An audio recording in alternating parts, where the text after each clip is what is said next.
அடிக்கடி சிறுநீர் கழிக்கக்கூடிய தன்மை வருது அப்படின்னு பார்த்தா அது என்ன காரணம்னு பார்த்தீங்கன்னா, யாருக்கு மார்பக புற்றுநோய் வரும்? ஓட்ஸ் சாப்பிட்டா உடம்பு இளைக்கும் நினைச்சு அதை வாங்கி வச்சிருக்கோம். எனக்கு தெரிஞ்சு ஓட்ஸ் சாப்பிட்டு உடம்பு இளைச்சு ஒருத்தனை கூட பார்த்ததில்லை. ஹெல்தியா இருக்க இன்னொருத்தருடைய மலம், அந்த மலத்தை எடுத்து நோய்வாய்ப்பட்ட மனிதனுடைய குடலுக்குள்ள கொண்டு போய் வைக்கிறாங்க. படிச்சு முடிச்சு பணிக்கோ இல்லை என்றால் குடும்ப வாழ்க்கை துவக்கிய பருவத்தில் நிறைய ஆணுக்கும் பெண்ணுக்கும் உளவியல் நோய்கள் கூடிக்கொண்டே இருக்கு. மலேரியாவை சாதாரணமாக நம்ம ஒன்றும் இல்லை, ஒரு 4 நாள் மாத்திரை போட்டால் சரியாயிரும் நினைத்த மலேரியா இனி மாத்திரைகளுக்கு கட்டுப்படுமா அப்படின்னு கேள்வியை போட ஆரம்பிச்சிட்டாங்க. காய்ச்சலுக்கும் ரொட்டிக்கு என்னையா சம்பந்தம்? ரொட்டி நல்லதுன்னு மனசுக்குள்ள வச்சிருக்கோம். அது எப்படி கத்துக்கிட்டாங்கன்னே தெரியல. அதுக்கு முதல் காரணம் என்னன்னா, தூங்கி எழுந்து காலையில் ஒரு உற்சாகம் பற்றி கொள்ளவில்லை என்றால் ஒரு லேசான உளவியல் பாதிப்பு நமக்கு இருக்கலாம்.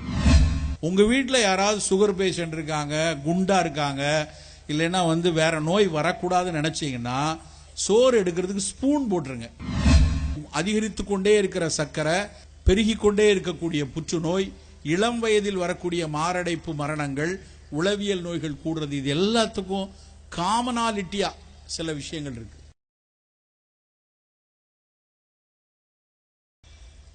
இன்றைக்கு ஏன் இப்போ ஆரோக்கியம் குறித்தும் உணவு குறித்தும் ஒரு அக்கறை மிகப்பெரிய அளவில் கூடிக்கொண்டிருக்கிறது? எதற்காக இன்றைக்கு அது ஒரு பெரிய பேசுபொருளாக இருக்கிறது? ஒரு 10 ஆண்டு 12 ஆண்டுகளாக நானும் நிறைய இடங்கள்ல பேசிக்கொண்டே இருக்கிறேன், நிறைய இடத்துல எழுதுகிறேன், நிறைய விஷயங்கள்ல போய் இது குறித்து வாதிட்டு வரேன். அடிக்கடி இந்த விஷயத்தை திரும்ப திரும்ப இந்த பேச்சு ஏன் கூடிக்கொண்டே இருக்கிறது? எதற்காக இந்த மக்கள் மீண்டும் மீண்டும் உணவை பத்தி இதை பத்தி எல்லாம் பேசுறாங்க? ஒரு 15-20 வருடங்களுக்கு முன்னாடி உணவு அப்படின்னா அதுல ஒரு உணவுக்கான பேச்சுனா எப்படி இருக்கும் அப்படின்னா, அதிகபட்சம் ரெசிபியா தான் இருக்கும். ஒரு சுவையான ஒரு ரெசிபி இருக்கா, ஒரு 4 பெண்கள் சேர்ந்தாங்கன்னா ஒரு நல்ல புதிய செய்முறை இருக்கா, உங்க ஊர் வழக்கம் எப்படி, உங்க வீட்டு வழக்கம் எப்படி, இதுல எதை போட்டு செய்யலாம், எப்படி செய்யலாம், இதுதான் அதிக பேச்சாக இருக்கும். இல்லைன்னா ரொம்ப சுவையான உணவு என்ன, யாரோ ஒருத்தர் ஏதோ ஊர்ல இருந்து ஒரு சுவையான உணவு கொண்டு வந்து அதை பற்றிய பேச்சா இருக்கும். ஆனால் இன்றைக்கு அதிலிருந்து உணவு நகர்ந்து இன்றைக்கு அதிகம் பேசக்கூடிய உணவு சார்ந்த விஷயம் என்னவா இருக்கு அப்படின்னா, முதல் விஷயம், இந்த சாப்பாடு உடம்புக்கு நல்லதா, என் பிள்ளைக்கு நல்லதா, எங்க வீட்டில் இருக்க பெரியவங்களுக்கு நல்லதா, என் மனைவிக்கு நல்லதா, என் கணவருக்கு நல்லதா, இந்த பேச்சு தினம் தினம் எல்லா இடங்கள்லையும் சுத்தி சுத்தி நகர ஆரம்பிச்சிருக்கு. தமிழ்ல நம்ம ஆங்கிலத்தில் உணவை ஒரு புதிய சொல்லை சொல்லாக்கம் ஒரு 10-12 வருடங்களாக அதிகம் பயன்படுத்துறாங்க. அதுக்கு பேர் என்னன்னா ஃபங்க்ஷனல் ஃபுட் அப்படிம்பாங்க. உணவை வெறுமனே சொல்லாம இப்ப எல்லா உணவும் ஃபங்க்ஷனல் ஃபுட்டா இருக்கணும். அது என்ன ஃபங்க்ஷனல் ஃபுட் அப்படின்னா, ஆங்கிலத்தில் அதை என்ன சொல்றாங்க அப்படின்னா, உணவுங்கிறது வெறும் பசியாத்தக்கூடியதாகவோ இல்லைன்னா வெறும் ருசிக்காக மட்டும் இருக்கக்கூடாது, அதை தாண்டி அந்த உணவு ஏதாவது ஒரு வகையில நமக்கு இருக்கிற நோயை சற்று ஆற்றுப்படுத்துவதாகவோ இல்ல அதுக்கு எடுத்துக்கொண்டிருக்கிற சிகிச்சைக்கு ஒரு பக்க பலமாகவோ இல்லைன்னா நம்மளுடைய உடலுக்கு மரபு ரீதியாகவோ நம் வாழ்வியல் ரீதியாகவோ ஏதாவது நோய் வரக்கூடிய ஒரு சூழல் இருந்தா அதை வராது தடுக்கக்கூடியதாகவோ இருந்தால் அதற்கு பேர் தான் ஃபங்க்ஷனல் ஃபுட். அதனால எல்லா உணவையுமே ஃபங்க்ஷனல் ஃபுட்டாக மாற்றணும், அல்லது ஒவ்வொரு நாளும் எல்லோரும் ஏதாவது ஒரு ஃபங்க்ஷனல் ஃபுட்டை எடுத்துக்கொள்ளணும்னு நவீன உணவு அறிவியல் இந்த வார்த்தை ஃபங்க்ஷனல் ஃபுட்டுங்கிறத காயின் பண்ணது ஜாப்பனீஸ். 85-90களில் தான் அவங்க இந்த வார்த்தையை பேச ஆரம்பிச்சிருக்காங்க.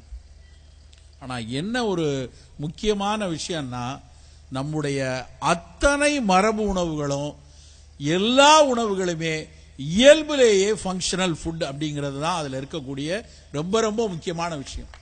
நம்ம ஊர் இட்லி, நம்ம ஊர் தோசை, நம்ம ஊர் பொங்கல், நம்ம ஊர் புட்டு, நம்ம வீட்டில் செய்யற பணியாரம், நம்ம குடிக்கிற கஞ்சி, நாம இதுவரை முன்னாடி 1700களுக்கு முன்னாடி குடித்த தேநீர், எல்லா விஷயங்களும் ஏதாவது ஒரு வகையில் ஒரு ஃபங்க்ஷனல் ஃபுட்டாக இருக்கிறது தான் நம்ம கிட்ட இருந்த மிகப்பெரிய ஸ்ட்ரென்த்.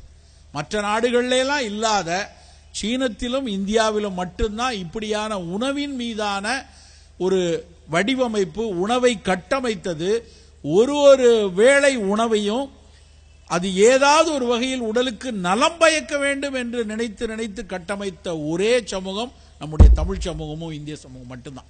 இது நம்ம நல்ல, இது ஒரு சும்மா ஒரு பேஷன்ல பேசுற பேச்சு இல்லை, ரொம்ப அறிவியல் பூர்வமா நுட்பமா கவனிச்சு பார்த்தீங்கன்னா அந்த காலத்துல இருந்த அடிசல், கும்மாயம் அப்படின்னு சங்க இலக்கிய உணவுகள் சொல்லுவாங்க. ஏன்னா அடிசல்னா இன்னைக்கு நம்ம சாப்பிட்ற குழம்பு தான் அதனுடைய ஒரு கொள்ளுத்தாத்தான்னு வச்சுக்கலாம் அடிசலை. கும்மாயம்ங்கிறது இன்னைக்கு நம்ம சாப்பிட்ற பருப்பு சோறு தான் அன்னைக்கு கும்மாயம்னு இருந்தது. அதுக்கப்புறம் காலகாலமாக ஒரு பேரரசல் வரும்போது ஒரு இனக்குழுக்களினுடைய அனுபவங்களினுடைய கோர்வையாக இன்னைக்கு நம்ம சாப்பிட்ற சாம்பார், குழம்பு, காய் இது எல்லாமே வந்திருக்கு. புலால் உணவுகளினுடைய வடிவமும் அப்படிதான். அன்றைக்கு எத்தனையோ புலால் உணவுகள் எடுத்துக்கொண்டிருந்தாங்க. ஒவ்வொரு காலகட்டத்தில் அதில் சேர்க்கக்கூடிய சின்ன சின்ன அதர் இன்கிரீடியன்ஸ், மற்ற விஷயங்கள் கொஞ்சம் கொஞ்சம் மாறி மாறி இன்றைக்கு சாப்பிடக்கூடிய புலால் உணவு வகைகளும் சீர்பெற்று வந்திருக்கு. ஆனா ஒவ்வொரு முறை அந்த உணவு செம்மைப்படுத்தப்படும் போதும் நம் மக்கள் மத்தியில் இருந்த ஒரு கவனம் என்னன்னா, அது எந்த வகையிலும் உடலுக்கு தீங்கு வரக்கூடாது. ருசி பின்னால தள்ளப்பட்டுச்சு. முன்னிறுத்தப்பட்டது என்ன அப்படின்னா உடல் நலத்துக்கான ஒரு விஷயம். ஆனால் இப்பொழுது கடந்த 20-25 வருடங்கள்ல இந்த ஃபங்க்ஷனல் ஃபுட்டுங்கிற ஒரு அடையாளத்தை மரபு ரீதியாகவே வைத்து கொண்டிருந்த நாம அதை தொலைச்சிட்டு ருசிக்கு முன்னாடியும் துரிதத்துக்கு முன்னாடியும் போலி நவீனத்துக்கு முன்னாடியே நாம போக ஆரம்பிச்சிட்டோம்.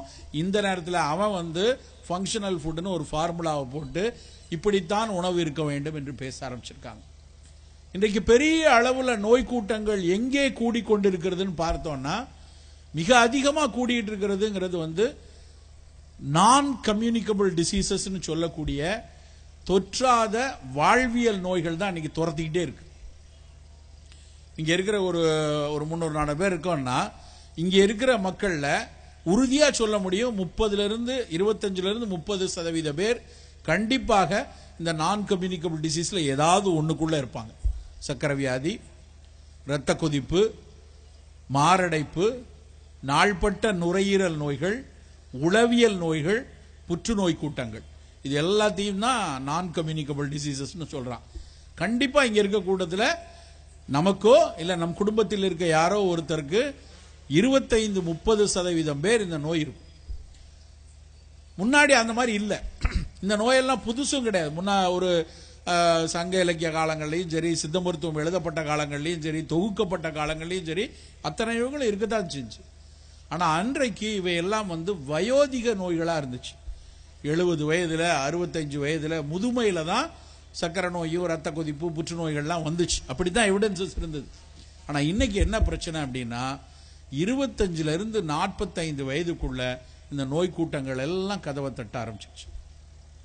குறிப்பா பெண்கள். நான் படிக்கிற காலங்களில் 90கள் 85-87 நாங்கள் சித்த மருத்துவ கல்லூரியில் படித்து கொண்டிருக்கும் போது ஒரு கேள்வி வரும், யாருக்கு மார்பக புற்றுநோய் வரும் அப்படின்னு ஒரு கொஸ்டின் உண்டு. பெண்களில் யாருக்கு மார்பக புற்றுநோய் வரும்னா 2 பதில் தான். என்ன பதில் அப்படின்னா நன்ஸ் அண்ட் நான் லாக்டேட்டிங் மதர்ஸ் அப்படின்னு எழுதுவாங்க. அதாவது திருமணம் செய்ய முடியாமல் போனவர்கள், செய்து கொள்ளாதவர்கள், இல்லைன்னா குழந்தை பேர் இல்லாமல் பாலூட்டுவதற்கான வாய்ப்பு இல்லாமல் போன மகளிர்ல அவர்களுடைய முதுமையில மட்டும்தான் மரபு ரீதியாக அந்த காரணம் இருந்தா யாரோ ஒரு சிலருக்கு மார்பக புற்றுநோய் வரும்னு படிச்சோம் 30 வருஷத்துக்கு முன்னாடி. ஆனா இன்னைக்கு நிலைமை என்ன தெரியுமா? ஒரு 5-6 நாட்களுக்கு முன்னாடி என்னுடைய மருத்துவமனைக்கு ஒரு பெண் வந்தாங்க. 27 வயசு. அவங்களுக்கு 7 மாத குழந்தை பாலூட்டி கொண்டிருக்காங்க. 7 மாத குழந்தைக்கு பாலூட்டி கொண்டிருக்கும் போது அந்த அம்மாவுக்கு புற்றுநோய்னு கணிச்சிருக்காங்க. அதுல அந்த கூட வந்திருந்த அந்த அம்மாவுடைய அம்மாவோ அவங்க அக்கா யாரோ ஒருத்தவங்க அவங்க சொல்றாங்க, சார் 1 மாதமாவே இருந்திருக்கு, இந்த பிள்ளை சொல்லாமே போயிடுச்சு அப்படின்னு. அப்ப அந்த பொண்ணு சொல்றா, சார் பால் கொடுக்கும் போது 6 மணி நேரம் 8 மணி நேரத்துக்கு ஒருக்க பால் கனத்த உணர்வு எனக்கு இருக்கும் மார்பகத்துல. நான் அது கனத்த உணர்வு தான் நினைச்சு கொண்டே ஒவ்வொரு தடவை இருந்தேன். அதுக்கப்புறம் அது கட்டிப்பட்டு போனதுனால பால் கட்டிருச்சோ அப்படின்னு நினைச்சுதான் நான் போய் மருத்துவர்கிட்ட போய் பார்த்தேன். ஆனா பார்த்தா அது பால் கட்டல. அதுக்கப்புறம் அடுத்தடுத்த ஆய்வுகள் செய்த போது அது ஒரு புற்றுநோய்னு தெரிய வந்தது அப்படின்னு சொல்லி கண்ணீரோட பேசுறாங்க. அவர்களுக்கு ஒரு இக்கட்டான சூழல். பால் கட்டி இருக்கு அப்படின்னு நினைச்சு போனவங்களுக்கு மார்பகத்துல பால் காம்பில் வரக்கூடிய ஒரு புற்றுநோய், ஐடிசி அப்படின்னு சொல்லுவாங்க, இன்ஸ்டிடியூஷன் டக்டல் கார்சினோமாம்பாங்க. அதாவது அந்த பால் கொண்டு வரக்கூடிய மார்பகத்துக்குள்ளாட வரக்கூடிய கோலத்தில் புற்றுநோய் வந்திருக்கு. அதுதான் இன்னைக்கு மிக அதிகமாக வரக்கூடிய புற்றுநோய். அப்ப நாங்க படிச்ச காலத்துல பாலூட்டிய பெண்களுக்கு வரவே வராதுன்னு படிச்சோமே, ஏன் இப்படி வந்திருக்கு? புள்ளி விவரங்களை எடுத்து பார்த்தால் கடந்த 5-6 ஆண்டுகள்ல அதிகம் இந்த மார்பக புற்றுநோய் வர்றது 30 to 35 வயதுக்குள்ளாக இருக்கிற பெண்களுக்கு. என்ன நடக்குது இங்க? ஏன் இப்படி மார்பக புற்றுநோய் கூடிக்கொண்டே இருக்கிறது? அதுவும் பாலூட்டிய பெண்களுக்கு வந்திருக்கு. ஆண்கள்ல ஒரு 50 வயதுக்கு மேலாக வரக்கூடிய ஆண்கள் எல்லாருக்குமே யூரின் போறப்ப ராத்திரியில ஒரு 2 தடவை 3 தடவை அதிகம் போச்சுன்னா முதல்ல டாக்டர் என்ன சொல்லுவாரு? சர்க்கரை நோய் இருக்கான்னு பாத்துக்கோங்க அப்படிம்பாங்க. சர்க்கரை இல்ல, ஆனா 3 தடவை 4 தடவை ஒரு 50 வயதுக்கு மேற்பட்டவர் போய் சிறுநீர் கழிக்கிறாரு. எங்கேயாவது வெளியே போனோம்னா முதல்ல போய் ஒண்ணுக்கு போயிட்டு தான் வெளியே போறாரு.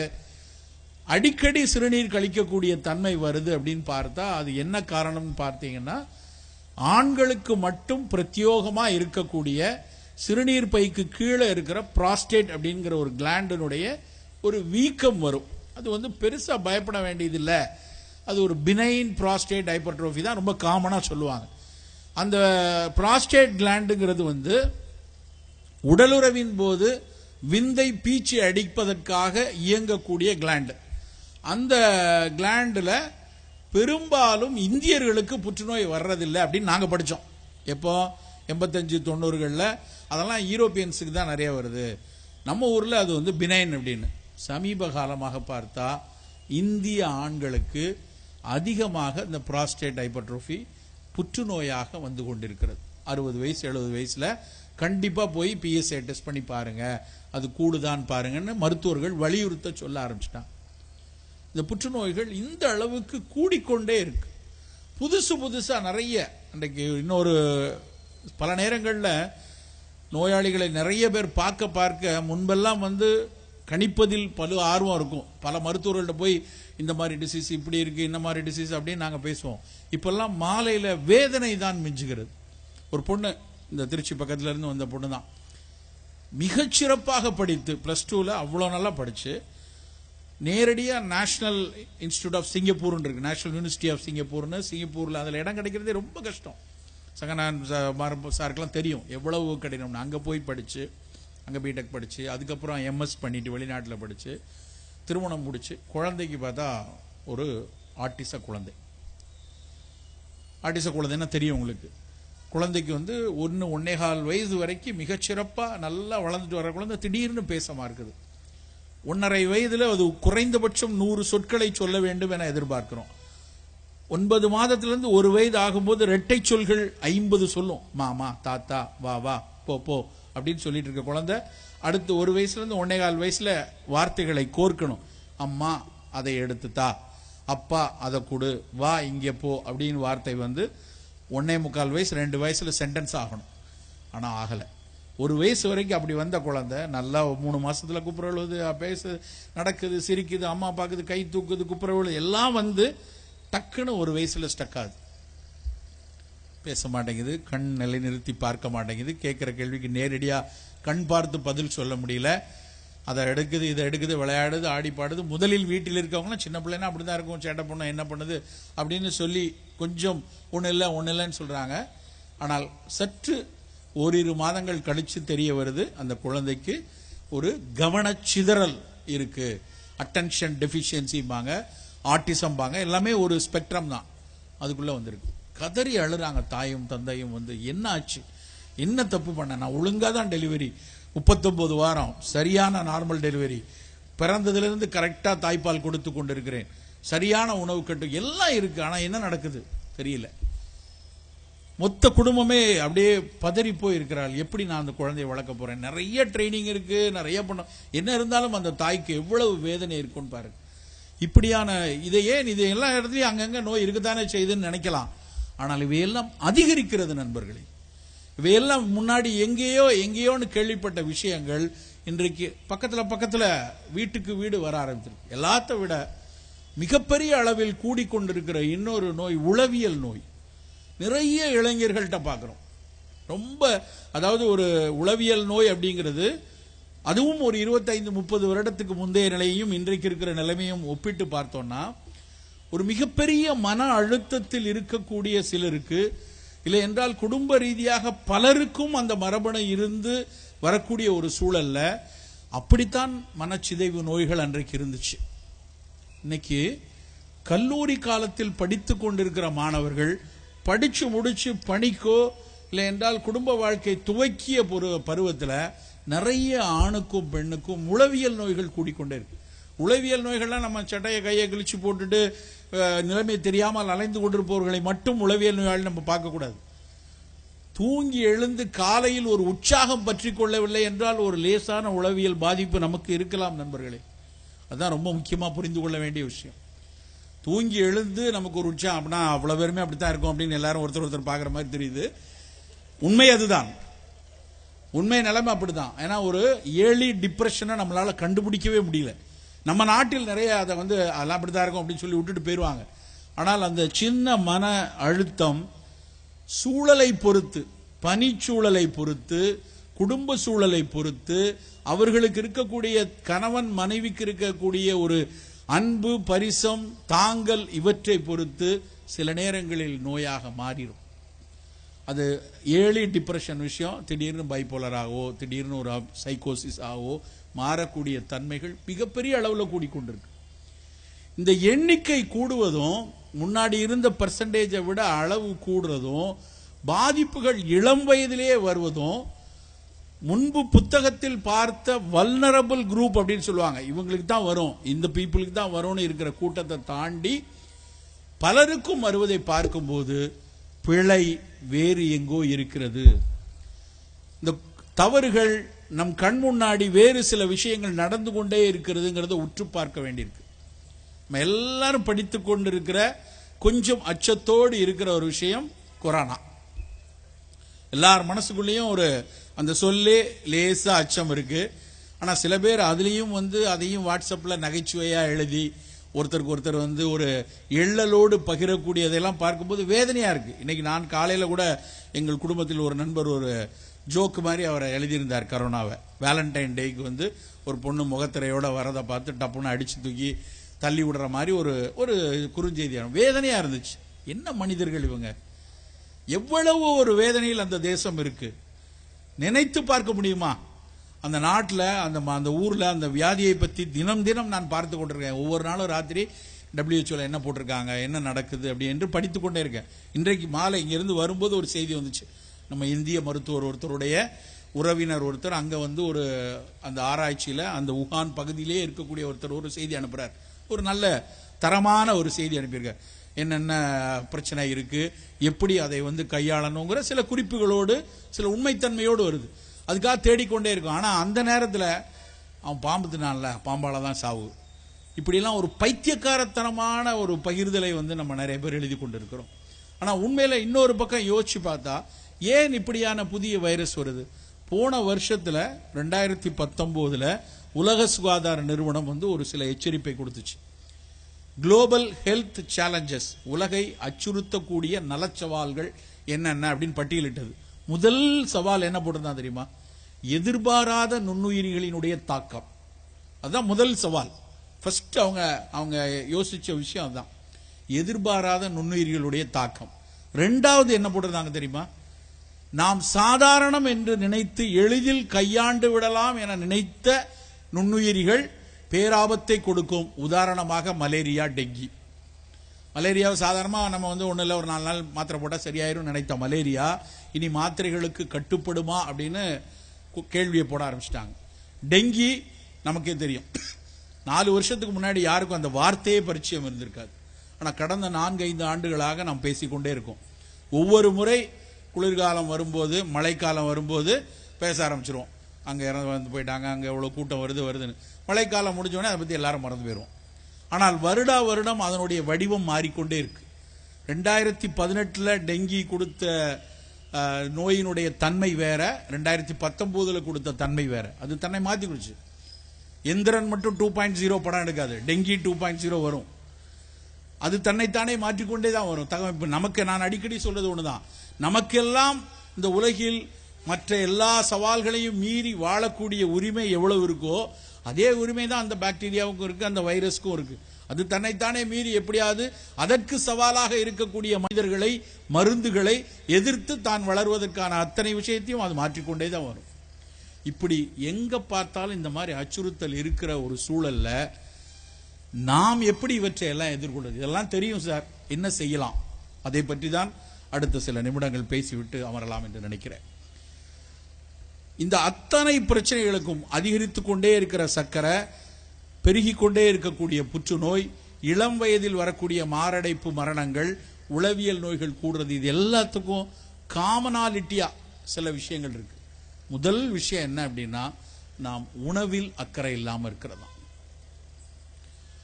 நாம் சாப்பிடக்கூடிய, நமக்கு முன்னால் முன்னிறுத்தப்படக்கூடிய, இதுதான் சிறந்த உணவு நினைச்சு நம்ம போகக்கூடிய ஒரு உணவும் எப்படி பயிராக்கப்படுது, எப்படி பாதுகாக்கப்படுது, எப்படியெல்லாம் பக்குவப்படுத்தப்படுது, எப்படி உங்கள் முன்னால் பரிமாறப்படுகிறதுங்கிற வரைக்கும் அத்தனையிலும் வணிக வன்முறைகள், அத்தனையிலும் வணிக வன்முறைகள் இருக்கு. நம்ம நினைச்சே பார்க்க முடியாத அளவுக்கு. முன்னாடி நாங்க ஸ்கூல்ல படிக்கும் போது பெரிய தொட்டியில தண்ணி வச்சிருப்பாங்க. இன்டர்வல் பீரியட்ல ஒரு தண்டவாளத்தை கட்டி போட்டிருப்பாங்க. அதுல டம்மு டம்முன்னு தட்டின உடனே தரதரான்னு எல்லாரும் ஓடுவோம். எல்லாரும் போய் அந்த பைப்பை அமுக்கணும்னாலே நல்ல ஸ்ட்ரென்த் இருக்கணும், அவ்வளோ ஸ்ட்ராங்கான பைப்பா இருக்கும். அதை கையில் அமுக்கி இந்த கையில் தண்ணீரை ஏங்கி பிடிப்போம், சட்டை டவுசர்லாம் நனைச்சிட்டு கிளாஸ்க்குள்ள வருவோம். அப்போ யாருக்கும் எங்களுக்கு பெருசாக சளி பிடிச்ச மாதிரி தெரியல, யாருக்காவது வாந்தி பேதி வந்த மாதிரிலாம் ஞாபகம் இல்லை. இன்னைக்கு யாராவது ஒருத்தர் ஸ்கூல்ல தொட்டியில் தண்ணி குடிச்சா அந்த ஸ்கூல்ல சாப்போமா? எல்லாரும் நல்ல ஒரு பெட் ஜார்ல அடுத்தவன் பாட்டில் வாங்கி தண்ணி குடிச்சிடாதரா, நம்ம வீட்டில இருந்து கொண்டு போற தண்ணி தான் கொடுக்கணும்னு சொல்லி தண்ணியை கொடுத்து விடுறோம். ஆனா நம்ம பிள்ளை நோஞ்சானா எந்த நேரமும் மழை பெஞ்சா வாரத்துக்கு ஒருக்க போய் நெபுலைசர் வைக்கிற அளவுல இருந்து கொண்டிருக்கு. நோய் எதிர்ப்பாற்றல் குழந்தைகளுக்கு பெரிய அளவுல குறையுது. அடிப்படை காரணம் என்ன?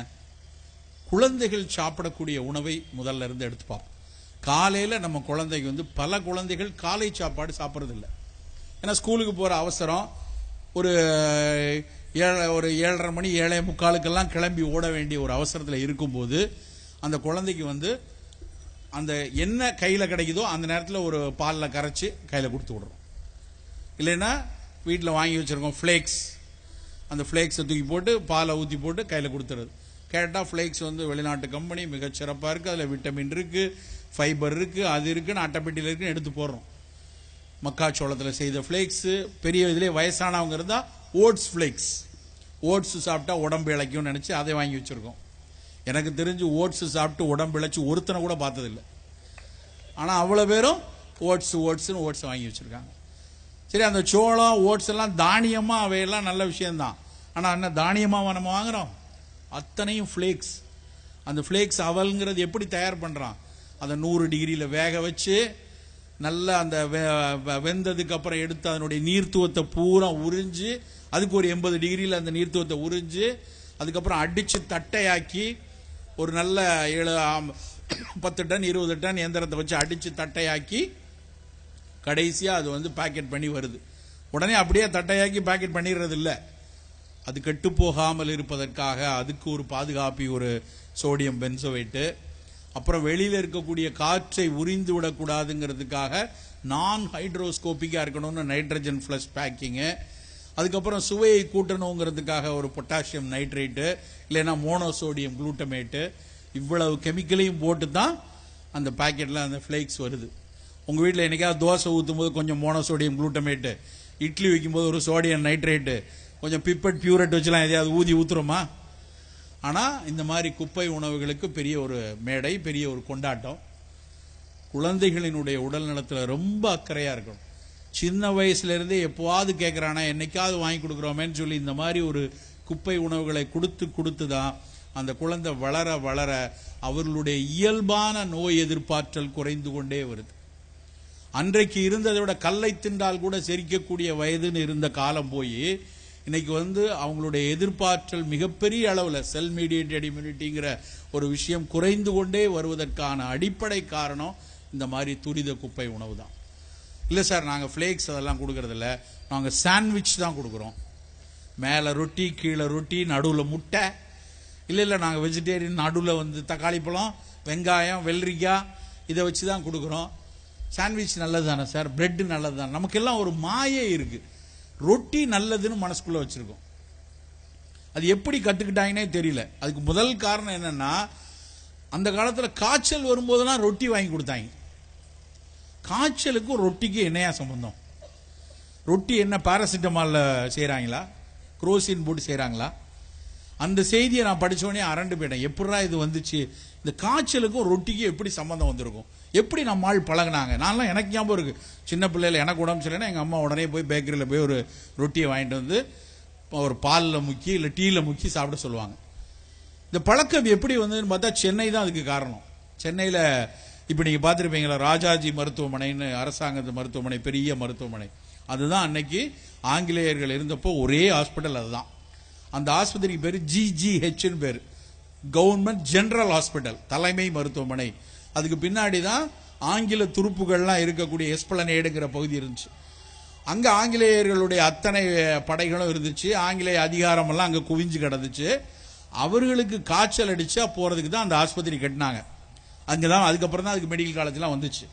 அந்த ஆஸ்பத்திரியில இவங்களுக்கு அப்போ வந்து ஆங்கிலேயர்கள் வந்தப்ப இந்த ஊர்ல அடிக்கடி இந்த காலரா இல்லைன்னா வந்து ஒரு மலேரியா மாதிரி வந்துடக்கூடாதுன்னு அப்பப்ப மருந்துகள் எடுப்பாங்க. வந்தா காய்ச்சல் வந்தா அந்த ஆஸ்பத்திரிக்கு போவாங்க. இந்த இங்கிலீஷ்காரன் போய் காய்ச்சலுக்கு அங்க போன உடனே அங்க உள்ள இங்கிலீஷ் டாக்டர் வந்து ஒரு ஊசியை போட்டோ ஏதோ ஒரு மாத்திரையை கொடுத்துட்டு போறப்ப ஒரு ரொட்டி கொடுத்து அனுப்புவார். ஏன்னா அவன் இங்கிலீஷ்காரன் ரொட்டி தான் சாப்பிடுவான். அவன் சாப்பிட ஆரம்பிச்ச உடனே அந்த கலெக்டர் ஆபீஸ்ல வேலை பார்த்த நம்ம ஊர் ஆளுங்க, மேதாவிங்க, பெரிய ஆளுங்கள்லாம் போய் அவன் அடுத்து அந்த காய்ச்சலுக்கு அங்க போனான். போனவனே அவனுக்கும் சரி நீயும் வச்சுக்கூடான்னு ஒரு மாத்திரையை போட்டு ஊசியை போட்டு போகும்போது அவனுக்கும் ரொட்டி கொடுத்தாங்க. நம்மால என்ன நினைச்சிட்டான்னா, ஓ இந்த ரொட்டியும் சாப்பிட்டாதான் காய்ச்சல் போகும் அப்படின்னு நினைச்சு அது பரம்பரையா பரவி தமிழ்நாடு முழுக்க காய்ச்சல் அடிச்சா ரொட்டியை வாங்கி சாப்பிட ஆரம்பிச்சிருக்காங்க.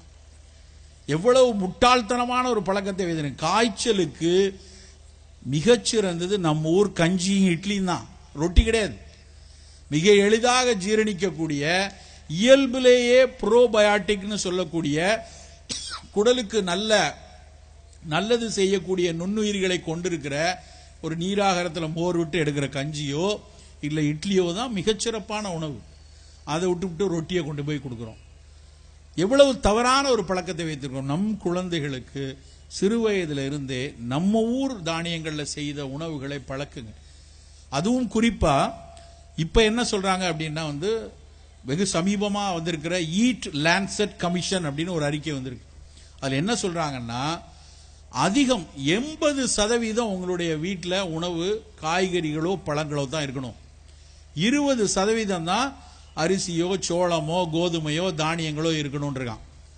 இன்னைக்கு இந்த புத்தக கண்காட்சியிலேருந்து நீங்க வெளியே போகும்போது ஒரு டேக் ஹோம் மெசேஜ் வாங்க. யூஸ்வலா எடுத்து செல்ல வேண்டிய செய்தியா ஒரே ஒரு விஷயத்தை வச்சுக்கோங்க. நாம இனிமேல் வீட்டில் அரிசி சிறப்பு தான், தானியம் சிறப்பு தான், ஆனால் அவற்றை குறைவாக பயன்படுத்தி நிறைய காய்கறிகள் பயன்படுத்துகிற பழக்கம் வச்சுக்கணும். அதுக்கு என்ன செய்யணும்? வீட்டில் சோறு வைக்கிறதுக்கு இப்பெல்லாம் வந்து நம்ம வீட்டில எல்லாம் ஒரு கரண்டி வச்சிருப்போம், அதுக்கு பேர் அன்னக்கரண்டிம்பாங்க. எனக்கு அந்த அன்னக்கரண்டியை பார்க்கும் போதெல்லாம் அந்த பொக்லைன் எந்திரம் மாதிரியே தெரியும். பாளமா வெட்டி வைப்பாங்க சோறை. தயவு செய்து இனிமேல் அப்படி வந்து சோறு பரிமாறாதீங்க.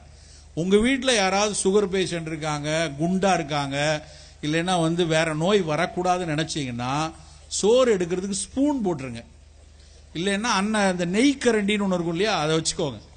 அவன் எடுக்கும்போது கை வலிச்சாவது கொஞ்சமா சாப்பிடுவாங்க.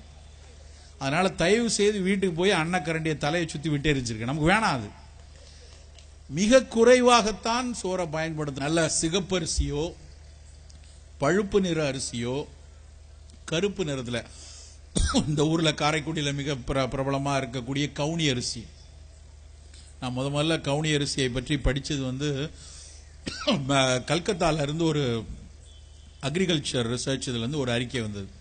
அதில் அவன் போட்டிருக்கான், கருப்பு அரிசி வந்து நிறைய இங்க இருக்கிற திபெத்திய மன்னர்கள்லாம் பயன்படுத்துற அரிசி. அந்த அரிசி வந்து புற்றுநோய்க்கு கூட பயன்படக்கூடிய அரிசின்னு ஒரு அரிசியை படம் போட்டு அதுக்கு வந்து ஆங்கிலத்தில் வந்து காலா ரைஸ்ன்னு, KALA கருப்பு அரிசி காலா ரைஸ்ன்னு போட்டு அந்த அரிசியை பற்றி இங்கே உள்ள இந்த பகுதிக்கு பிரத்யேகமானது. திபெத்திய மக்கள்லாம் யூஸ் பண்றது, பர்மிய மக்கள் யூஸ் பண்றது, பர்மிய மன்னர்கள்லாம் பயன்படுத்தினதுன்னு போட்டிருந்தான். அது பார்த்தோன்னே இந்த அரிசி எங்கேயோ பார்த்த மாதிரி இருக்கேன்னு எடுத்து பார்த்து என்னுடைய நண்பர்கள் வங்காளத்தில் இருக்கவங்க நண்பர்களை கூப்பிட்டு அது என்ன அரிசின்னு பார்த்தா இந்த ஊர் கவுனி அரிசி. அந்த கவுனி அரிசியில் இருக்கக்கூடிய அந்த கருப்பு நிறம், அதில் இருக்கக்கூடிய அந்த கருப்பு நிறத்துக்கான காரணம் என்னன்னா அதில் இருக்கக்கூடிய ஆந்தோசைனின்ஸ் அப்படின்னு சொல்லக்கூடிய ஒரு ஃபீனாலிக் காம்பவுண்ட். அது நேரடியாக நம்ம உடல்ல புற்றுநோய்கள் வராமல் தடுப்பதற்கான சத்து அதில் இருக்கு. அதே மாதிரி சிகப்பு நிறம், அந்த சிவப்பு அரிசியில மாப்பிள்ளை சம்பான்னு ஒரு வெரைட்டி இருக்கு சிவப்பு அரிசி. அதே மாதிரி ஞவரா அப்படின்னு கேரளாலேருந்து வரக்கூடிய அரிசி இருக்கு. அதுல எல்லாம் இந்த சிவப்பு நிறத்துக்கு பின்னாடி அதுல இருக்கக்கூடிய சிவப்பு நிறம் லைகோபின் அப்படிங்கிற ஒரு சத்து இருக்கு. இந்த லைகோபின்ங்கிற சத்து சிவப்பு நிறமுள்ள அரிசி நேரடியா நான் முதல்ல பேசும்போது சொன்னேன், ஆண்களுக்கு வரக்கூடிய ப்ராஸ்டேட் கிளாண்ட், அந்த ப்ராஸ்டேட் கிளாண்ட்ல இருக்கக்கூடிய வீக்கத்தை பினைன் ப்ராஸ்டேட்பாங்க. அதுல இருக்க புற்றுநோயை ப்ராஸ்டேட் கேன்சர் சொல்லுவோம். அந்த பினைன் ப்ராஸ்டேட் வந்து ப்ராஸ்டேட் கேன்சரா மாறாம தடுக்கிற ஆற்றல் அந்த லைகோபின்ங்கிற அந்த சிவப்பு நிறமி சத்துக்கு இருக்கு. அது அந்த மாப்பிள்ளை சம்பா அரிசியில இருக்கு. அப்ப நம்ம கண்ணு முன்னாடி இருக்கக்கூடிய நம் மரபு அரிசிகளை நாம ஏன் பயன்படுத்தாம எதுக்கு இந்த வெள்ளை வெளேர்னு வெள்ளை அரிசிக்கு பின்னாடி போய் நிக்கணும்?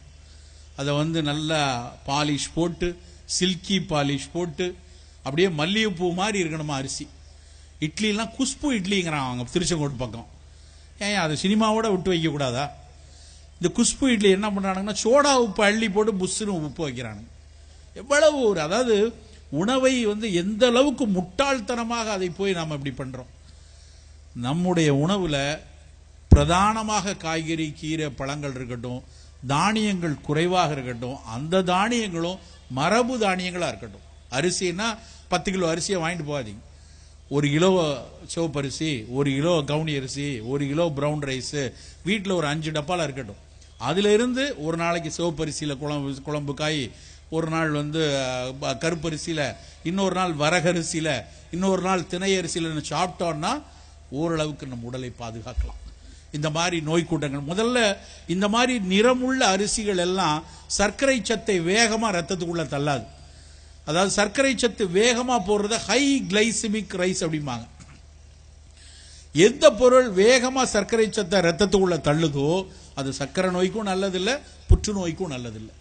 மெல்ல மெல்ல எது சர்க்கரையை கொடுக்கிறதோ அது 2 பேருக்குமே நல்லது. அப்படியான உணவுகள் நல்ல நார்ச்சத்துள்ள காய்கறியும் இந்த மாதிரி நிறமிச்சத்துள்ள தானியங்களும் தான் இருக்கும். ஸோ அந்த உணவுகளை மிகச்சிறப்பாக எடுத்துக்கணும். இன்னொரு ரொம்ப முக்கியமான ஒரு செய்தி, எந்த உணவு சாப்பிட்டாலும் அது நமக்கானது மட்டும் கிடையாது. நமக்கு நம்ம பசிக்கும் நம்மளோட ருசிக்கு நம்ம நினைத்து கொண்டிருந்தோம். நாம நிறைய நுண்ணுயிர்களை வைத்துக் கொண்டிருக்கிறோம். அதை பற்றி இன்றைக்கு பெரிய ஆய்வுகள் நடந்து கொண்டிருக்கு. அது ரொம்ப முக்கியமான ஒரு சமீபத்தில் நடந்த ஆய்வு. நீங்க கண்டிப்பா தெரிஞ்சுக்கணும். உங்களுக்கெல்லாம் வந்து இந்த கிட்னி டிரான்ஸ்பிளான்ட் பண்றதை பத்தி தெரிஞ்சிருக்கும். யாராவது ஒருத்தருக்கு கிட்னி பழுதாயிருச்சுன்னா அப்போ இன்னொரு டோனர்கிட்ட இருந்து கிட்னி வாங்கி வைப்பாங்களா, இறந்து போனவர்கிட்ட இருந்து கொடுப்பாங்க. அதே மாதிரி ஈரல் பழுதானால் கூட இன்றைக்கு வந்து நல்ல நிலையில இருக்க ஒருத்தர் வந்து ஒரு ஈரலை தானமா அவங்க குடும்ப உறுப்பினர் கொடுக்கலாம், இல்ல இறந்து போனவர் கொடுக்கலாம். அதே மாதிரி இன்னொரு டிரான்ஸ்பிளான்ட் இன்றைக்கு அதிகமாகிக்கிட்டே இருக்கு. அதுக்கு என்ன பேர் தெரியுமா? கேட்கறது கொஞ்சம் ஒரு மாதிரி தான் இருக்கும். அதுக்கு பேரு ஃபீக்கல் டிரான்ஸ்பிளான்டேஷன். அது என்ன ஃபீக்கல் டிரான்ஸ்பிளான்ட்? ஹெல்தியா இருக்க இன்னொருத்தருடைய மலம், அந்த மலத்தை எடுத்து நோய்வாய்ப்பட்ட மனிதனுடைய குடலுக்குள்ள கொண்டு போய் வைக்கிறாங்க. அது இன்னும் அது மலத்தை கொண்டு போய் வைப்பாங்களா? இவ்வளவு நாத்தம் பிடிச்ச செய்தியா இருக்க அப்படின்னு உங்களுக்கு தோணலாம். எதுக்கு செய்யறாங்க அப்படின்னா, அடிக்கடி வயிற்றில் வரக்கூடிய நோய்கள், குறிப்பா இந்த அல்சரேட்டிவ் கோலைட்டிஸ் அப்படின்னு ஒரு கண்டிஷன் இருக்கு, இன்ஃப்ளமேட்டரி பவல் டிசீஸுமாங்க. அதெல்லாம் என்னன்னா குடலுக்குள்ள நல்லது செய்யற பாக்டீரியாக்கள் எல்லாம் தொலைந்து போய் குடலுக்குள்ள அதிகமா அழற்சி வரக்கூடிய நிலையில நல்லது செய்யற பாக்டீரியாக்களுடைய கூட்டத்தை வயிற்றுக்குள்ள கொடுக்கணும். ஒரு லாக்டோபேசிலஸ் மட்டும்னா ஒரு மாத்திரை போடலாம், ஏதோ ஒரு 2 மைக்ரோபினா அதை மட்டும் கொடுக்கலாம். கோடிக்கணக்கான கூட்டம் உள்ள இருக்கு, எப்படிடா அதெல்லாம் கொடுக்குன்னு யோசிச்சப்ப இப்படி யோசிச்சான். நல்ல ஹெல்தியா உள்ளவருடைய மலத்துல அந்த பாக்டீரியா எல்லாம் இருக்குல்ல, அதை கொண்டு போய் குடல்ல வச்சா என்ன அப்படின்னு ஒரு ஆராய்ச்சி. இந்த ஆராய்ச்சிப்படி நல்ல ஹெல்தியா இருக்க அவங்களுடைய மலத்தை எடுத்து இவன் குடலுக்குள்ள வச்சான்.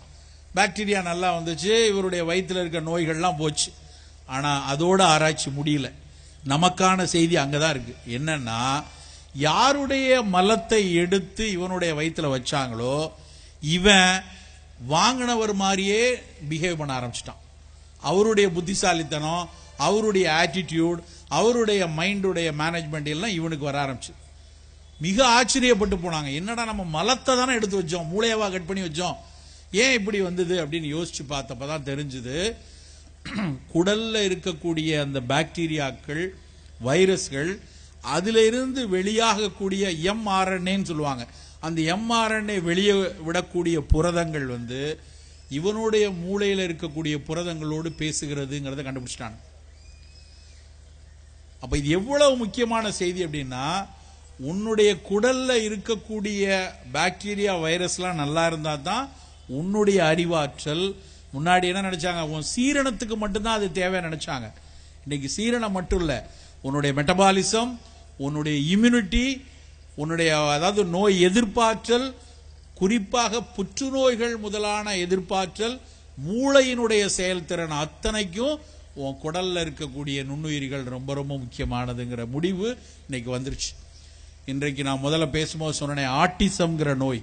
அந்த ஆட்டிசம்ங்கிற நோய் நடுவில் கொஞ்ச நாள் என்ன நினைச்சாங்கன்னா, இந்த வேக்சின்களால் வருது, குறிப்பா MMR வேக்சினை பழித்து சொல்லிக் கொண்டே இருந்தாங்க.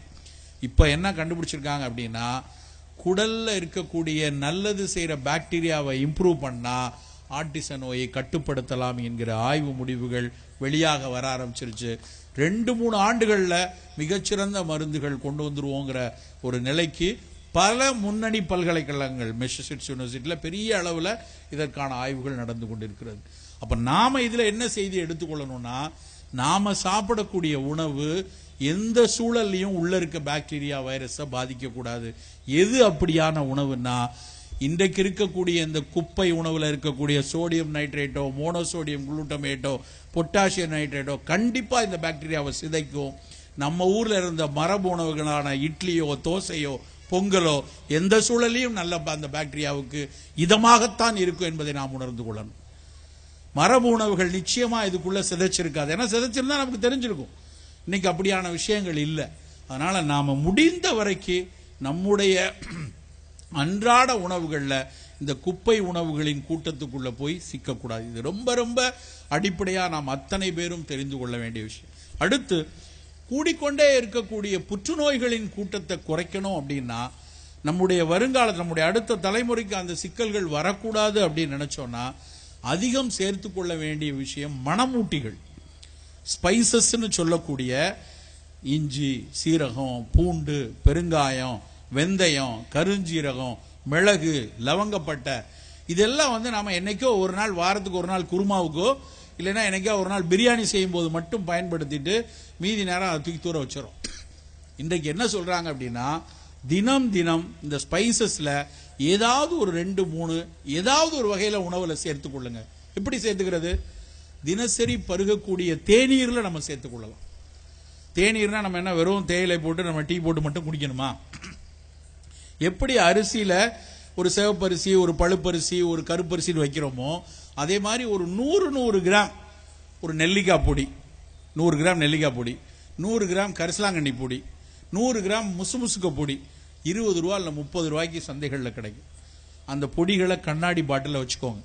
3 மாதங்கள் பொடி செஞ்சதுக்கு அப்புறம் 3 மாசத்துக்கு அது கெட்டு போகாம அதனுடைய பலன் குறையாம இருக்கும். 3 மாசத்துக்கு அப்புறம் நீங்க மாத்திக்கொள்ளலாம். அந்த பொடியில நாம் தேநீரா ஒரு ஸ்பூன் போட்டு, எப்படி தேநீர் போடுறோமோ அதே மாதிரி தேநீர் போடலாம்.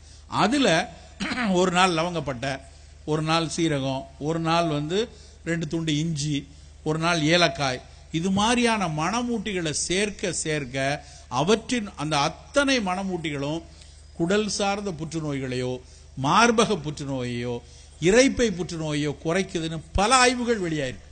ஹீலிங் ஸ்பைசஸ்னு ஒரு நூல் இருக்கு. டாக்டர் பரத் அகர்வால் என்னுடைய பேச்சில் நிறைய இடத்துல அதை நான் பல தடவை சொல்லியிருக்கேன். ரொம்ப ரொம்ப முக்கியமான புத்தகம். ஏன் புத்தக கண்காட்சியில் அதை சொல்றோம் அப்படின்னா, அந்த மாதிரியான வாசிப்புகள் பார்க்கும்போது தான் இவ்வளவு சிறப்பான செய்திகள் நம்மகிட்ட இருக்கா, உணவுல இவ்வளவு இருக்காங்கிறது தெரிய வருது. அந்த ஒரு தற்செயலா அந்த புத்தகத்தை படித்தேன். ஹீலிங் ஸ்பைசஸ்ன்னு ஒரு பரத் அகர்வால், 23 சாப்டர் அந்த புத்தகம். ஒவ்வொன்றும் இந்த மாதிரி தான். இஞ்சியை பத்தி, புதினாவை பத்தி, பூண்டை பத்தி, கருஞ்சீரகத்தை பத்தி எல்லாம் எழுதிட்டு வர்றார். எல்லாம் எழுதிட்டு ஃபர்ஸ்ட் பேஜ் ப்ரிஃபேஸ் அவர் எழுதுறாரு. அதில் எழுதுறாரு, நான் வந்து இந்த ஒரு ஸ்பைஸினுடைய அது குடல் புற்று சரியாகுதா, அதில் என்ன கெமிக்கல் இருக்கு, எப்படி வேலை செய்யுதுன்னு நேச்சர்லேருந்து மெடிக்கல் ஜேர்னல்லேருந்து என்னென்னமோ நான் எடுத்து எழுதியிருக்கேன். ஆனால் அந்த 23 மணமூட்டிகளையும் இது எதுவுமே படிக்காத, எந்த எம்பிபிஎஸும் என்ன மாதிரி பிஹெச்டியோ எதுவுமே படிக்காதவன் அவர் எழுதுறாரு. இப்படி எதுவுமே படிக்காத எங்கள் அம்மா தினம் இதை எங்கள் வீட்டில் கொடுத்துக்கிட்டு இருந்தா, அதனால தான் நான் ஆரோக்கியமாக இருக்கேன் அப்படின்னு சொல்லி எழுதியிருக்காரு. அவர் வந்து ஜான் ஹாப்கின்ஸ் பல்கலைக்கழகத்தில் புற்றுநோயினுடைய பேராசிரியர். அவர் இன்னைக்கும் ஆராய்ச்சி பண்ணிட்டு இருக்கிறவர். அதை படிக்கும் போது ஒரு விஷயம் கருஞ்சீரகத்தை பற்றி அவர் எழுதுறார்.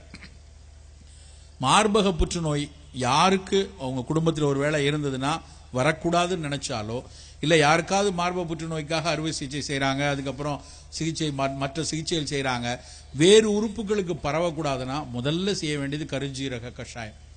ரெகுலராக அதை வந்து ஒரு 2 ஸ்பூன் போட்டு 2 டம்ளர் தண்ணி ஊற்றி கஷாயம் போட்டு குடிங்கிறார். ஏன்னா அது ஒரு மிகச்சிறந்த இன்ஃப்ளமேஷனை குறைக்கிறதுக்கான மிகச்சிறந்த விஷயம். நபிகள் நாயகம் வந்து இதில் எழுதுறாரு, குரான்ல அவர் சொல்லியிருக்கிறதாக ஒரு செய்தி படிக்கிறேன். மரணத்தை தவிர மற்ற அனைத்தையும் குணப்படுத்தக்கூடியது கருஞ்சீரகம். அரபுல எழுதியிருக்காங்க. ஏன்னா அந்த நாடுகள் அத்தனையிலையும் பல காலமாக பயன்படுத்திட்டு வர்றது. கத்தாரில் அரபு நாடுகளில் போனால் வரவேற்கிறதுக்கு வந்து முதல்ல ஒரு டீ கொடுக்குறாங்க, கவா டீன்னு கொடுக்குறாங்க. அந்த கவா டீயில் கொடுத்து அந்த தேநீரில் அவங்க கருஞ்சீரகம் சேர்க்குறாங்க, பல மணமூட்டிகள் சேர்க்குறாங்க. அரபு மக்களினுடைய மிக ஒரு வலுவான உடல்நிலைக்கான ஒரு முக்கியமான காரணமாக கருஞ்சீரகம் பார்க்கப்படுது. அதே அளவுக்கு பழமையான ஒரு பழம்னா நம்ம ஊர் நெல்லிக்காய். எதெல்லாம் பல நெடுங்காலமாக நம் பழக்கத்தில் இருந்திருக்கு, நம் மக்கள் போற்றி இருக்காங்களோ அதை நாம் பயன்படுத்தி தான் ஆகணும். அங்க அரபுல கருஞ்சீரகம்னா இங்க ஔவை பாடிய நெல்லிக்காய். எவ்வளவு அந்த நெல்லிக்காயில மற்ற எல்லா பழமும் எடுத்துக்கிட்டோம், நெல்லிக்காயில மட்டும்தான் 6 சுவையும் இருக்கும். கடுக்காயிலையும் நெல்லிக்காயில மட்டும்தான் 6 சுவை இருக்கும். சின்ன பிள்ளைல நெல்லிக்காயை கடிச்சு சாப்பிட்டுட்டு கடைசியா ஒரு தண்ணி குடிச்சா ஒரு இனிப்பு வர்றதை எவ்வளவு தூரம் விளையாண்டுருப்போம் நம்ம. ஆனா இன்றைக்கு இருக்கிற பிள்ளைங்க யார்ட்டையாவது போய் அந்த நெல்லிக்காயில அப்படி தண்ணி குடிச்சு தண்ணி வரும்னு கேட்டு பாருங்க, இனிப்பா இருக்குன்னு தெரியாது. ஆனா ஸ்ட்ராபெரி தெரியும். ஸ்ட்ராபெரி வாங்கிதா அப்படின்னு சண்டை பிடிப்பாங்க. ஆனா நெல்லிக்காயை பற்றி அவர்களுக்கு யாரும் நாம் அறிமுகப்படுத்தல. கண்டிப்பா நெல்லிக்காயில ஒரு முறை தாம்பரம் சானிட்டோரியத்தில் வந்து சென்னையில் வந்து 95களில் HIV நோய்க்கான ஒரு பெரிய சிக்கல் ஓடிக்கொண்டிருந்துச்சு. என்ன உணவு கொடுக்க முடியும்னு பல ஆய்வுகள். எவ்வளவு கொடுத்தாலும் எதிர்பார்த்தல் கூட மாட்டேங்குது HIV பேஷண்ட்ஸுக்கு. ஆப்பர்ச்சுனிஸ்டிக் இன்ஃபெக்ஷன் வாங்க. HIV கிருமி உள்ள இருக்கும். அந்த கிருமியால நோய் வராம அந்த கிருமி நோய் எதிர்ப்பாற்றலை குறைத்ததுனால பிற நோய்கள் வந்துடும். HIV மரணம் வராது. ஆனா பிற ஒரு நிமோனியா காய்ச்சல், நிமோசிஸ்டிக் காரணின்னு ஒண்ணு, இல்லைன்னா உள்ள போயிருக்கிற ஒரு ஃபங்கஸ், இல்லைன்னா உள்ள இருக்கக்கூடிய வேறு ஏதாவது ஒரு தொற்று அது அவருக்கு மரணத்தை கொடுத்துரும். அது காரணம் என்னன்னா இவனுடைய நோய் எதிர்ப்பாற்றல் குறைஞ்சிருச்சு. ஆப்பர்ச்சுனிஸ்டிக்கா அந்த நேரத்தில் வந்து உள்ள குத்தாட்டம் போடுற கிருமிகள் தான் அதுக்கு காரணம். அதை எப்படி கட்டுப்படுத்துவதுன்னு ஒரு விவாதம் ஆய்வு நடக்குது. இப்ப கடைசி அவங்க தேர்ந்தெடுத்தது என்ன தெரியுமா? அத்தனை HIV நோயாளுக்கு ஒரு நெல்லிக்காயை கொடுக்கலாம், ஒரு பெரிய நெல்லிக்காயை கொடுக்கலாம். அவ்வளவு மிக கொடூரமாக இருந்த அந்த சூழல்ல இந்த அளவுக்கு இன்னைக்கு இருக்கிற அளவுக்கு ஆன்டிரேட்ரோ வைரஸ் கிடையாது. அப்ப கூட தேர்ந்தெடுத்த ஒரு கனி வந்து நெல்லிக்கனி. இப்ப நம்ம நம்ம வீட்டில் ஏதாவது ஒன்று குழந்தைகளுக்கு வந்து நெல்லிக்காய் ஜூஸாவோ சாறு எடுத்து கொடுக்கலாம். இல்லைன்னா நெல்லிக்காய் சோறு, மாங்காய் சோறு மாதிரி நெல்லிக்காயை கிரேட் பண்ணி அதை உணவாக கொடுக்கலாம். சார் அப்படிலாம் இல்லை சார், எங்கள் வீட்டில் நல்ல நெல்லிக்காய் ஊறுகாய் போடுவோம், நல்லா வேக வச்சு எண்ணெய் போட்டு மிளகாத்தல் போட்டோம்னா அதை தலையை சுற்றி விட்டுறீங்க. அப்படி அந்த நெல்லிக்காயை பழிப்பது, அது அப்படி செய்யக்கூடாது. நெல்லிக்காய் நல்லதுங்கிறதுக்கு அதில் மேலே எண்ணெயை விட்டு அதில் மிளகாத்த பொடியை போட்டு, இப்போ நிறைய நகர்ப்புறங்களில் நெல்லிக்காயில் வந்து ஒரு குலோப் ஜாமுன் மாதிரி விற்கிறாங்க. சக்கரை பாகில் வேக வச்சு அதை ஸ்டைலாக நெல்லிக்காய்ன்னு சாப்பிட்றாங்க. பிரயோஜனமே கிடையாது. எதுக்கு அவ்வளோ பெரிய சக்கரை பாகில்? நெல்லிக்காவினுடைய சுவையை நாம் வந்து அனுபவிச்சு சாப்பிடணும். அதை அப்படியே கடிச்சு சாப்பிடலாம். இல்லை சின்ன குழந்தை அதை கடிச்சு சாப்பிட நேரம் எடுக்குது, ரொம்ப இருக்கு, அவங்களுக்கு இடிச்சு சாறு எடுத்து கொடுங்க. அதில் ஜூஸாக நீங்களே கொஞ்சம் தண்ணீரை விட்டு அதில் கொஞ்சம் ஒரு துளி தேன் விட்டு கொடுங்க, தப்பு இல்லை. ஆனால் அதையும் பாவனம் பண்ணி ஊறுகாய் போட்டு சாப்பிடுவேன், இல்லை ஜாம் மாதிரி அதை வந்து சக்கரைப்பாகில் வேவிச்சு சாப்பிட்றதெல்லாம் உடல் நலத்துக்கு அது எந்த விதத்திலும் பயன் தராது. அப்படி தினம் இந்த மணமூட்டிகளை, இந்த மாதிரியான நம்ம ஊர் பாரம்பரிய கனிகளை நம் உணவில் அடிக்கடி சேர்த்துக்கொள்ளணும். இந்த உணவுகள் மட்டும் பத்தாது நண்பர்களே. இந்த நோய் கூட்டங்களினுடைய சர்க்கரையும் இரத்த கொதிப்பும் புற்றுநோய்களும் இந்த உளவியல் நோய்களும் உடம்புல கூடாமல் இருக்கணும்னா உணவு ரொம்ப அடிப்படையான விஷயம். உணவுல இந்த விஷயத்தை எடுத்துக்கொள்ளணும். ரெண்டாவது விஷயம் உடலுக்கும் மனதுக்குமான பயிற்சி. அதுல மிக மிக முக்கியமா இன்னைக்கு செய்ய வேண்டிய விஷயம் வந்து உடல் பயிற்சி. என்ன சொல்றாங்கன்னா ரொம்ப சிம்பிளா ஒரு விஷயம் சொல்றாங்க, நிறைய பேர் நம்ம பண்றது இல்லை. 150 நிமிஷம் வாரத்துக்கு 150 minutes per week. அதான் வந்து பல அறிவியல் ஆய்வுகள் செய்து கண்டுபிடிச்ச விஷயம். 150 minutes per week. ஒரு நாளைக்கு 20 நிமிஷம் வியர்க்க வேலை செய்யுங்கிறான். அது நீ ஓடுனாலும் சரி, சைக்கிள் ஓடினாலும் சரி, காரை கழுவுனாலும் சரி, தரையை தொடச்சாலும் சரி, ஏதாவது ஒன்று பண்ணி 20 நிமிஷம் வியர்க்க வேலை செய்யறது இதயத்துக்கு, இதய நோய் வராமல் தடுக்கிறதுக்கும் சர்க்கரையை கட்டுப்பட வைக்கிறதுக்கும் மிக மிக சிறந்தது. சில பேர் சொல்றாங்க, நான் காலையில 8 போடுறேன் சார். 8 போடு இல்ல 11 போடு, அப்படி பிரச்சனையே இல்லை. ஆனா நடந்தே ஆகணும். நடைப்பயிற்சி வந்து ரொம்ப ரொம்ப அடிப்படையான விஷயம். பல பெண்கள் சொல்றாங்க, நாங்க வீட்லயே அங்க குறுக்கையை நடுக்குமா 7 கிலோமீட்டர் நடப்போம்ல அப்படிம்பாங்க. அதெல்லாம் பொய்யான வாதம். வாய்ப்பே இல்லை. அப்படி வந்து நம்ம வந்து நின்று ஒரு 2 தடவை நடந்துட்டு கொஞ்ச நேரம் உட்கார்ந்து கொஞ்ச நேரம் அதுல பிரயோஜனம் கிடையாது. நடைப்பயிற்சிங்கிறது வந்து நல்ல கைகளை வீசி ஒரு வேக நடையா ஒரு நாளைக்கு குறைந்தபட்சம் 4-5 கிலோமீட்டர் நடக்கணும். பல பேர் காலையில நடைப்பயிற்சி நடைக்கு வந்து இப்போ ஓரளவுக்கு கூட்டம் கூடி போச்சு. முன்னாடிலாம் நாங்க பார்க்ல தனியா நடப்போம். இப்பெல்லாம் காலையில நேரம் பார்த்து நடக்க வேண்டியிருக்கு. இல்லைன்னா பெரிய கும்பலா பேரணி மாதிரி போறாங்க எல்லாம். அதுலயும் பாத்தீங்கன்னா ஒரு 7-8 பேர் இப்படி சேர்ந்து அடைச்சுக்கிட்டு அவர் என்ன செஞ்சார் தெரியுமில்ல, இவர் என்ன பண்ணார் தெரியுமில்லன்னு காலையில அத்தனை ஒரு அரசியல் பேசிக்கிட்டு வா ஊன் கத்திக்கிட்டு, அதுக்கு பேர் நடைபயிற்சி. நடைங்கிறது ஒரு தவம் மாதிரி. ஒரு நண்பரோட சேர்ந்து பேசிட்டு போறது தப்பு இல்லை. அங்க ஒரு பெரிய வாதமே நடக்கும். நான் நடக்கிற இடத்துல, எங்க ஊர்ல முகப்பேர்ல நடப்பேன். அந்த இடத்துல பல நேரங்கள் எனக்கு பார்த்தா சிரிப்பா இருக்கும். அவங்க நடந்து முடியும் போது 2 அடியா பிரிஞ்சு பாராளுமன்றத்தில் அடிக்கிற மாதிரி அடிச்சுட்டு இருப்பாங்க. அதுல பயிற்சி கிடையாது. நடைங்கிறது ஒரு நல்ல பாடலை கேட்டுக்கொண்டு நல்ல விஷயங்களை ஒரு மனதில் சூவ் பண்ணிக்கிட்டு, அந்த நடைக்கு பேர் தான், அந்த நடை தான் நம் மனதை வந்து ஆசுவாசப்படுத்தும். நடையின் போது மட்டும்தான் நம்முடைய கெண்டைக்கால்னு சொல்லக்கூடிய 2வது இதயம் வேலை செய்யும். இந்த கெண்டைக்கால் மேலே ஏறி இறங்கும் போது தான் கீழே இருக்க பிளட் ஃப்ளோவை மேலே ஏற்றும். யார் சரியாக நடக்கிறார்களோ, சர்க்கரை நோயாளிகள்ல யார் சரியா நடக்கிறாங்களோ அவங்களுக்கு சர்க்கரை கட்டுப்படுறது மட்டும் கிடையாது. சார் நான் ரெகுலரா நடக்கிறேன், சுகர் ஒன்றும் பெருசா குறையலாமாங்க. சுகர் பெருசா குறையலைனா கூட அவர்களுடைய சிறுநீரகமும் இதயமும் பாதிக்காமல் பாதுகாக்கப்படும்.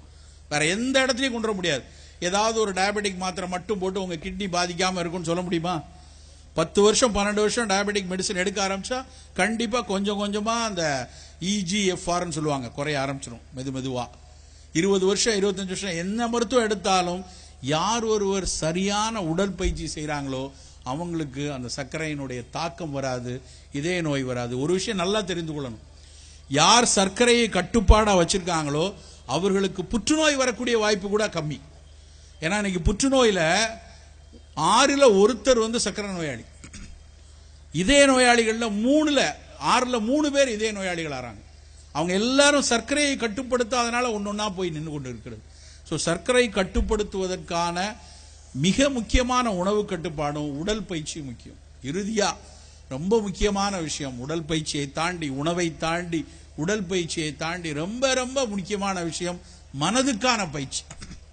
இன்னைக்கு பெரிய அளவுல மன அழுத்தம் கூடிக்கொண்டிருக்குது, அதுவும் குறிப்பா குழந்தைகள்ல. ஏன்னா இன்னைக்கு கொடுக்கக்கூடிய நெருக்கடி. என் பையன் +2 +2 வியாதின்னு ஒன்று இருக்குன்னு தான் சொல்லலாம். +2 படிக்கிறானான்னு சொல்றத விட +2 வியாதியில இருக்கான்னு சொல்லலாம். எந்த நேரமும் நாங்க பார்க்கும்போது அவன் கண்ணை திருப்பிட்டு போயிடுவான், அவங்க அம்மா பார்க்கும்போது அப்படியே நகர்ந்துட்டு போவான். அவன் நடையே மாறிடுச்சு. எங்க பேப்பர் மார்க்கை கேட்டுருவாங்களோ, என்ன நீட்டில் எவ்வளோ வாங்குவானே. ஏன்னா அவனுக்கு பூரா நீட் வியாதி, JE வியாதின்னு ஒன்று உள்ள வந்தவொடனே வந்துடுது. அது இப்பெல்லாம் 5ஆம் கிளாஸ் 4ஆம் கிளாஸ்லயே ஸ்கூல்ல எழுதி போட்டிருக்காங்க, 5th JEE, 6 நீட். என்னையாது, நாங்க படிக்கும் போதெல்லாம் ABC தான் செக்ஷன் வச்சிருந்தாங்க.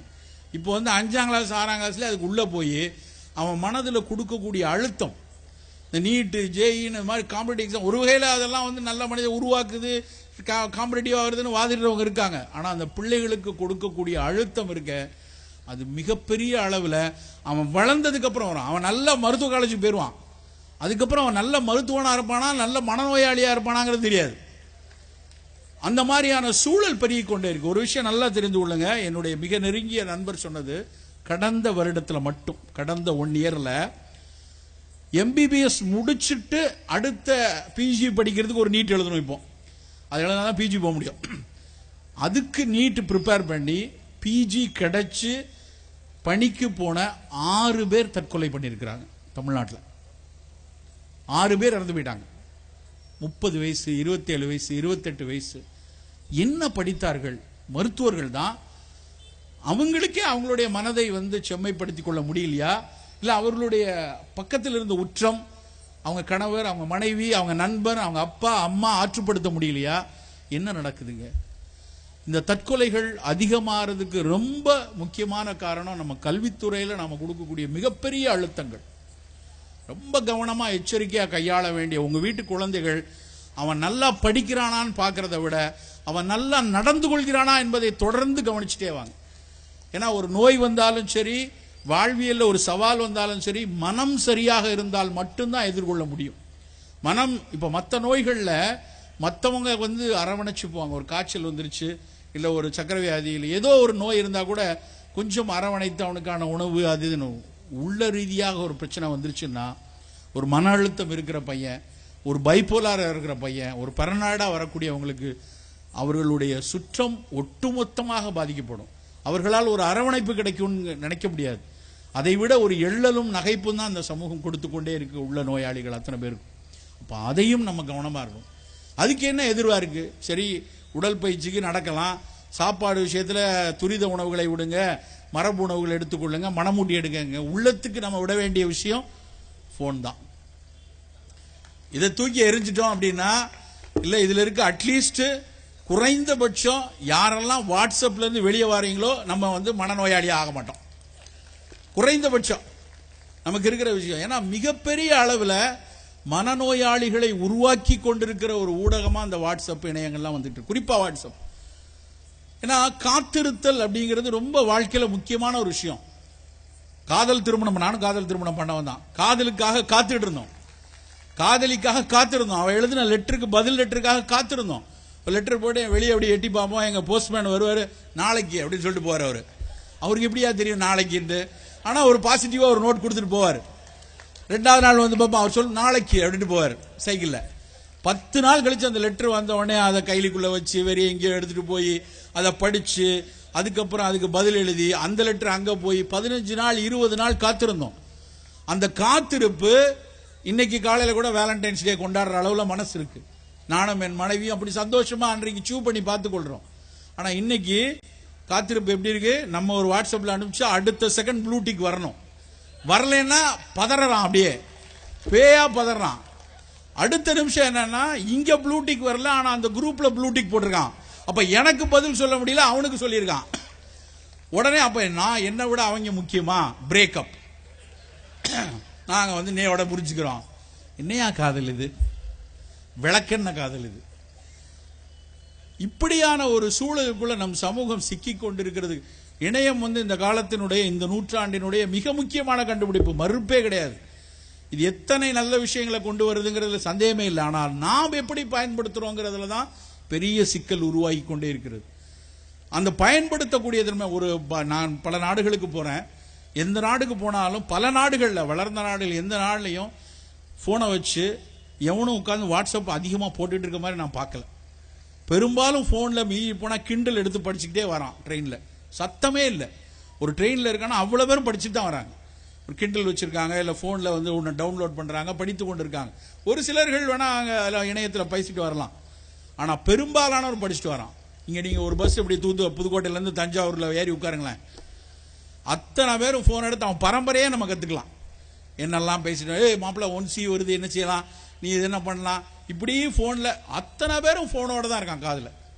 ரோடு கிராஸ் பண்ணும்போது கூட இப்படி வச்சுட்டு வண்டி ஓட்டுறேன் எத்தனை பேர். இப்படி பயன்படுத்துதல் உள்ள விஷயங்களும் புற்றுநோய்களை கொடுக்குது நண்பர்களே. நான் விளையாட்டா சொல்லல. இவை உளவியல் நோய்களை மட்டும் கொடுக்கறது இல்ல. ஆங்கில மருத்துவம் சொல்லுது அஜிடேட்டட் மைண்ட் அப்படின்னு. மனம் எப்பொழுது பரபரப்பாகவே இருக்குதோ, எந்த நேரமும் நாங்க அடிக்கடி சொல்லுவோம். இப்போ எப்படி பரபரப்புனா என்ன சார் உதாரணம் அப்படின்னா, இப்ப ராத்திரி 11:30 12 மணிக்கு நம்ம ஒரு இடத்துல கிராஸ் பண்ண போறோம்.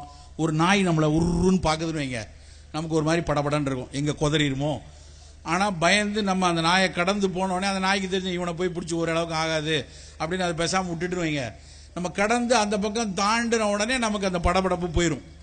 அப்போ அது மாதிரி வெறிகொண்ட நாய் பார்க்கும்போது ஒரு பரபரப்பு வர்றதுல ஒரு தப்பு இல்லை.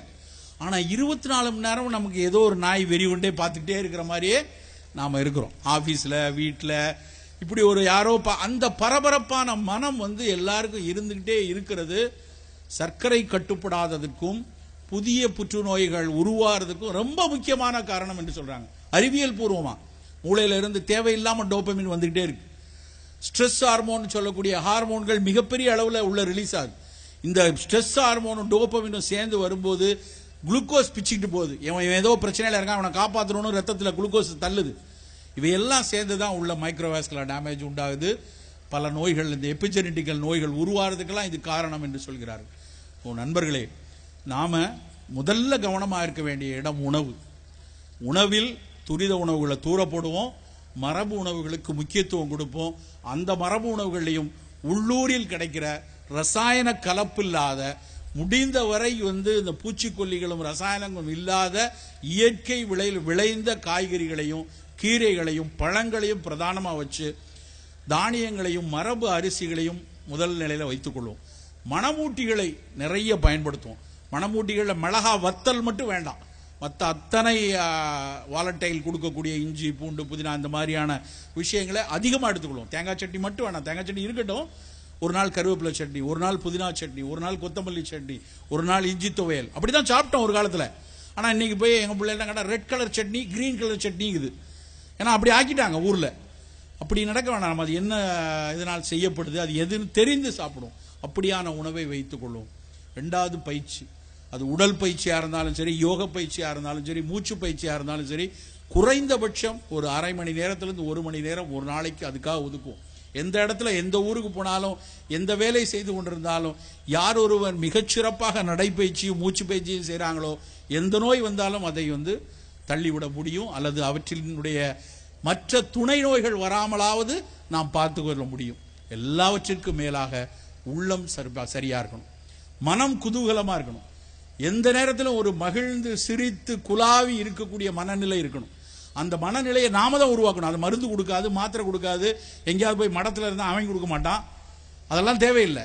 நமக்கு தேவை நம் மனதை நாம் பக்குவமாக வைத்து கொண்டு, ஒரு நல்ல புரிதலோட நம் பக்கத்தில் இருக்க சக மனிதர்களை புரிந்து கொண்டு, சக மக்களை புரிந்து கொண்டு, நல்ல விஷயங்களை நல்ல நூல்களில் இருந்து எடுத்துக்கொண்டு உள்ளத்தை குதூகலமாக வைத்துக் கொள்ளும். அப்படி உடல் பயிற்சி, உணவு, உடல் பயிற்சி, உள்ளம், இந்த மூன்றையும் மிகச் செம்மையாக வைத்து நாமும் நலமாக இருந்து நம் அடுத்த தலைமுறையும் மிகச்சிறப்பாக வைத்துக் கொள்வோம் என்று கூறிக்கொண்டு வாய்ப்பளித்தமைக்கு நன்றி கூறி விடைபெறுகிறேன். வணக்கம்.